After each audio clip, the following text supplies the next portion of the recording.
بسم الله الرحمن الرحیم.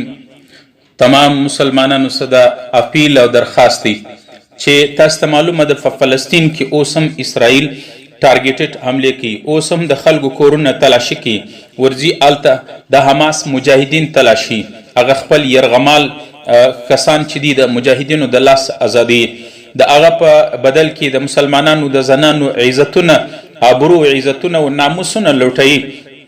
د مسلمانانو قتل عام اوس هم جاري ساتلی دي او اسرائیل دا ولي کې د دوی اکانومي او د دوی بزنس او د دوی تجارت مضبوطه دي. نن سبا تجارتي او بزنس جنگ دی، د دولت او د معیشت جنگ دی.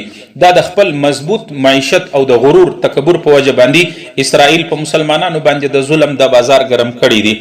ګوري د مسلمان د پاره غیرت دادی چې د دوی معیشت د معیشت کوم مضبوط معیشت د دې گردن ورمات کو.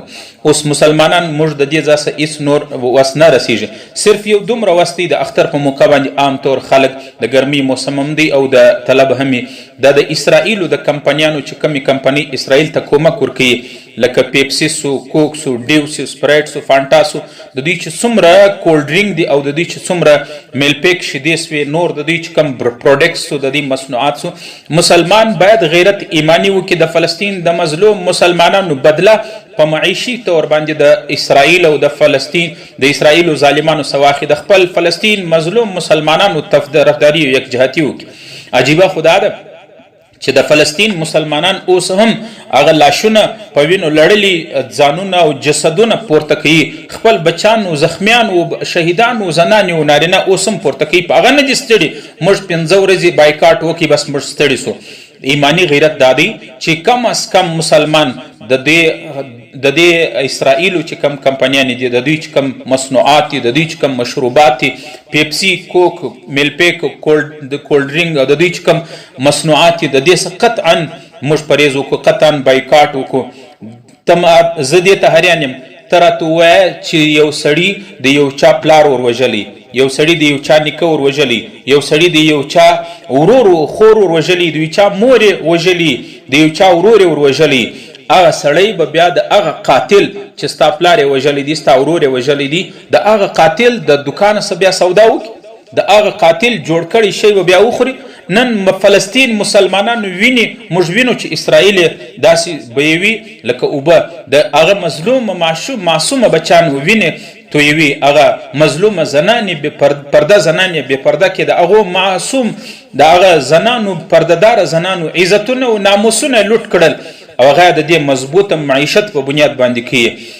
ماله خو ارمان افسوس راځي چې مسلمان د دې جملې بعد هم بیا څنګه جرأت کوي چې بیا غیرت ایمانی څه سو، هغه د مسلمانانو هغه اسلامي غیرت، هغه د پښتنو د پښتني غیرت څه سو. جو بایډن یې څو ورځې مخکې وویل چې مسلمانانو د امریکې صدر جو بایډن هغه دا وویل چې مسلمانانو د کولډ ډرینک او د اسرائیلي او امریکي مصنوعات څخه بایکاټ وکړي.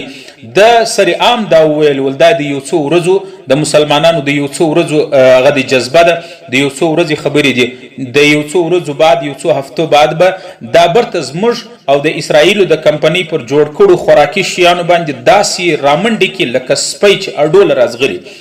هغه موږ ته د سپي په انداز وایي، هغه مسلمانان به زموږ مصنوعاتو ته لکه سپي داسې راځي. او مسلمان ته زه حیران یم چې هغه ستا مسلمان په وینو لاسونه رنګ دي، هغه در اوسه پورې د مسلمان قتل عام کوي.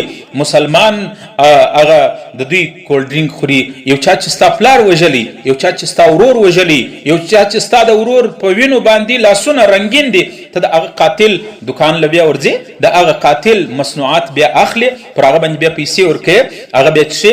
زه وایم که دا د دې باوجود هم ستا پلار ستا ورور یو چا وژلی، ته برته د قاتل ورځې د قاتل د دکانه سه، د قاتل د کمپنۍ سه، د قاتل یو شی اخلي، پیسې پر ورکوي.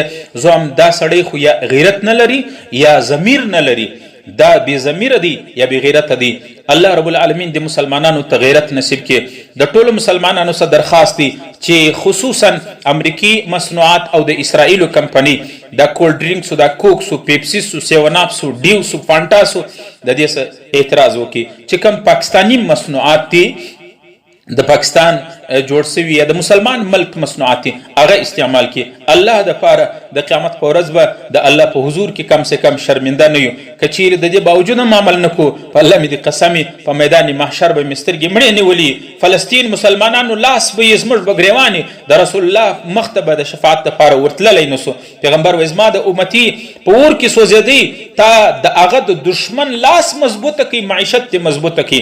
کم سے کم ابراهیم علیه السلام چې نمرود اور ته اچوي، یو کوچنی مرغه دی توتکۍ هغه په خپله مشوکه کې اوبه راوړې، نو یو چا توتکۍ ته وویله چې ستا په دې یو مشوکه اوبه د ابراهیم د نمرود دا دومره اور کله مړه کېږي؟ نو هغه ورته وویله چې زما د وس مطابق الله پوښتنه کوي. مسلمانانو په الله مې د قسم په میدان محشر به د خپل وس مطابق پوښتنه ضرور کیږي چې د مسلمان د فلسطین مسلمانان په اورو کې لمبېدل، په وینو لمبېدل، او د دوی دشمن اسرائیلو د کمپنۍ جوړ سوي مشروبات تاسې څښل. کم از کم هغه د توتکۍ هغه مقدار خو همت خو وکړي. الله دې موږ ته په دې باندې عمل کول توفیق نصیب کړي. الله مې دې د اسرائیلو او د فلسطینیانو د خونخواره ظالم د دوی د مصنوعات څخه حفاظت وفرمایي. الله دې مسلمانانو ته توفیق راکړي چې د اسرائیل او د امریکې د دغه مصنوعاتو څخه پرهیز وکړو. واخر دعوانا ان الحمد لله رب العالمین.